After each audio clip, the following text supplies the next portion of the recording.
If you don't sometimes speak out, if you don't threaten to speak out, you don't grab their attention. And I would rather err on the speaking out part than staying silent.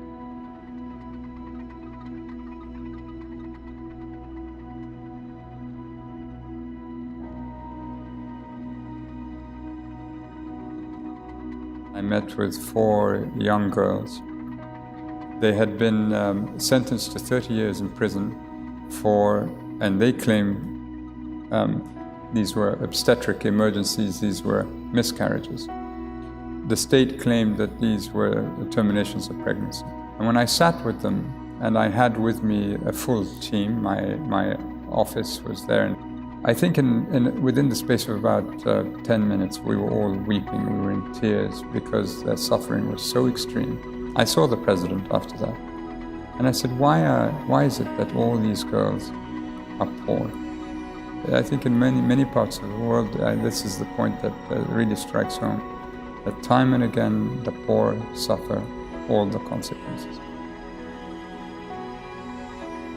I first worked with the UN in 1994, 1995 in the former Yugoslavia, and I saw what catastrophes silence can bring.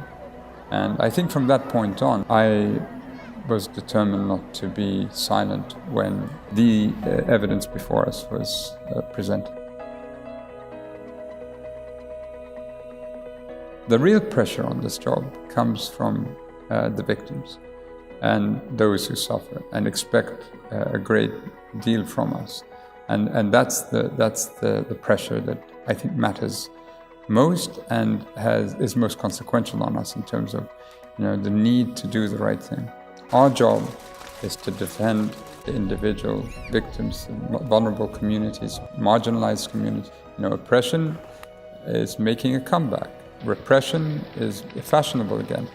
I don't believe anyone holding this position, even if they felt differently, ultimately can conduct business in a manner that departs too radically from the way that I've done it or my predecessors have done it.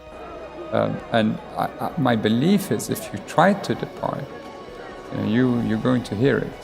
And it will be extremely unpleasant for you because you're going to hear it from the very people who are suffering. The people who matter to me are the civil society, victims groups, human rights defenders. And if they said Zeid has done a good job, I'll be very content with that. If they said Zeid could have done better, I'll have to learn to live with it and accept it. It's very difficult to tolerate abuse of the UN when I keep thinking of the heroic things that people do in the field.